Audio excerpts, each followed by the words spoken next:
So you want to know why I left? Okay, you got it. So one night last January, I'm sitting in a bar in Amherst talking to some girl, and I start telling her the story. When my brother and I were little, we used to play this game, Robert the Robot. And one of us had to be Robert the Robot. And Robert had to climb down the steps leading into the basement and chase after the other one.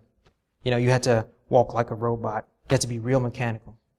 Anyways, more times than not, I had to be Robert on account of David being the better hider. So I'd hunch my shoulders up and I'd run down the stairs chasing after David. Only I could never find him. But I'd keep doing my mechanical walk and I'd pretend to look for him. But I had no idea, see? And pretty soon, I start to scare myself.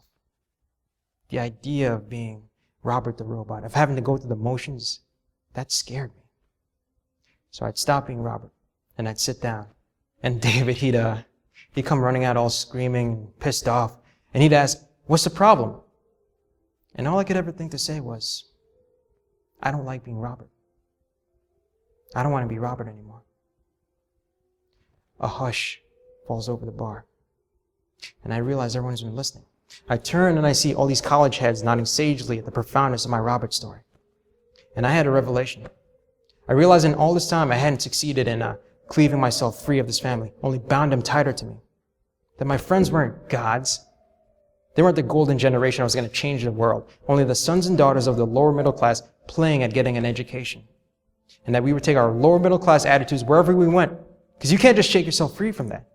You can't just say, "I don't want to be Robert," and make that work. Your roots lie in a bowling alley and in a town like Watertown.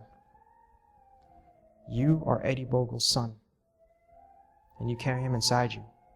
And try as you might to suppress that part of you to be something else, sooner or later, you're going to find yourself sitting in a bar telling a story you thought happened in another life.